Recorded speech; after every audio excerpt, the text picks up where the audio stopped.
Koppel, host of the Time for Coffee podcast, where you get firsthand career advice into the jobs and industries that interest you the most. And before we start today's show, I have a quick favor to ask you. If you haven't already, I'd be incredibly grateful if you'd give us a rating and a review on iTunes. And if you're like me, you need to do it now because you'll forget later and because it's the best way to help others who may be in search of career advice to find this free resource. So press pause if you haven't done it and do it right now. I'll wait. Thanks so much and enjoy today's show.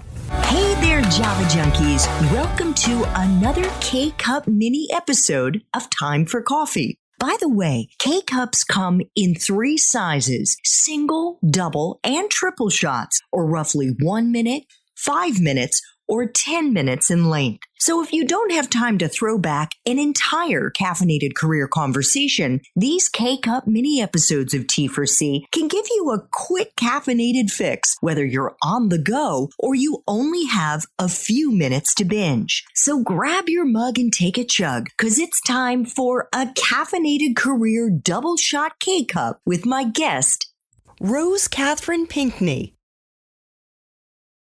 I wanted to ask you, Rose Catherine, because I know you've been involved in all kinds of and are involved in all kinds of organizations in your free time, whatever free time you may have. And one of them, you've been a board member and a treasurer at the nonprofit Color Entertainment, which is dedicated to maximizing the potential of executives of color in the entertainment business. But what advice do you have for our young listeners today who are at the beginning of their careers? They aren't executives yet, especially our young Black female listeners who would one day like to follow in your footsteps. Where do you think the best opportunities are for these bright young women to start building their careers? What do you wish you had known when you were their age?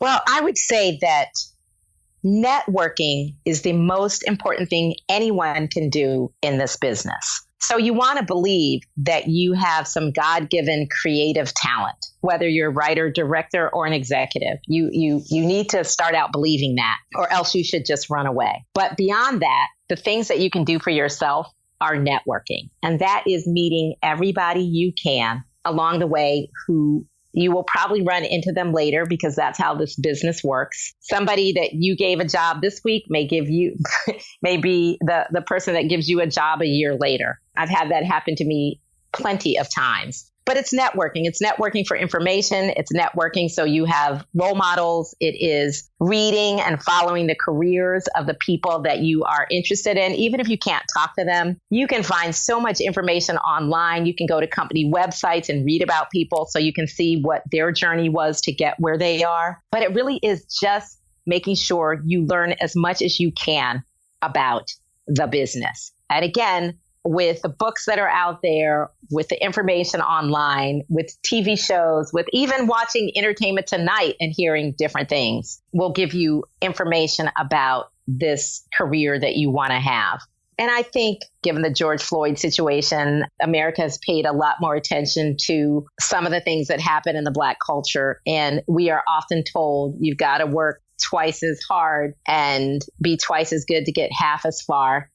That applies here too. And since a little hard work never hurt anybody, I don't think that's bad advice to give. But it really is just making sure that you're ready for whatever opportunity is presented to you when it's presented to you, but also making sure that you're doing the right things to have those opportunities presented to you. How can they identify other Black female executives in the entertainment industry? Is there, for example, going to the Color Entertainment Group website, would they then be able to identify where these women are working, or so that they could potentially reach out and maybe have a virtual networking call with them? You can, but I would say that you should know, and you know I've been very transparent, the women that give back a lot already. And so for them to get an email from someone they don't know, that they haven't met, that they don't know a lot about, you're going to have to really stand out. And I don't know how to tell you to stand out, but each of your own personalities might be able to help you figure that out. And you have to decide what it is that you want.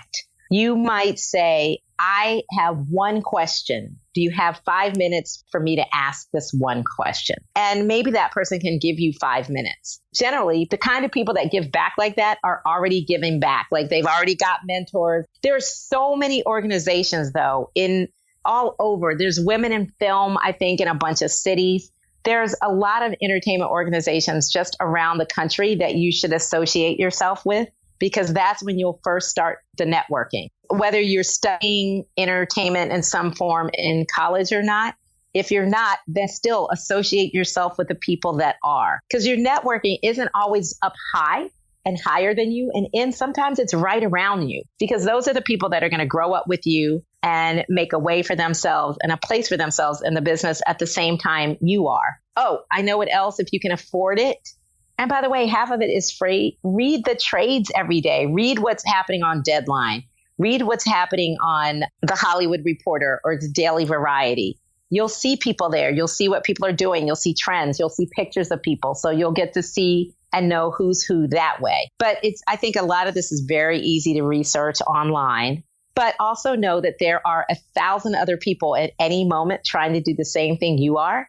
And I say that to say that it's difficult, but it's certainly not impossible at all. I'm a little country girl from Brandywine, Maryland, who wanted to make TV. I didn't even know what that meant until I was in grad school. So it can be done. You just have to really spend time. And that often means doing the extra stuff, doing the stuff that you don't get graded on, doing the stuff that your family won't care that you're doing. You know, it's watching the Actor Studio. It's watching any of the TV shows that do interviews with entertainment related people. There's just so much information now, and you've got the ability to get it. Yeah. But you really have to decide that that's what you want to do. And then you got to figure out how to get yourself to LA or Atlanta or New York so you can be around the people that are really making the shows. Thanks for tuning in to this K-Cup mini episode of Time for Coffee. If you want to listen to our entire caffeinated career conversation, please check out the show notes for this episode. Thanks so much for listening to this latest episode of T4C. And if you're interested in learning more about my coaching services for confused college students and recent grads, feel free to check out the Time for Coffee website under the coaching tab at time4coffee.org or text me at 202-236-5712. That's 202-236-5712.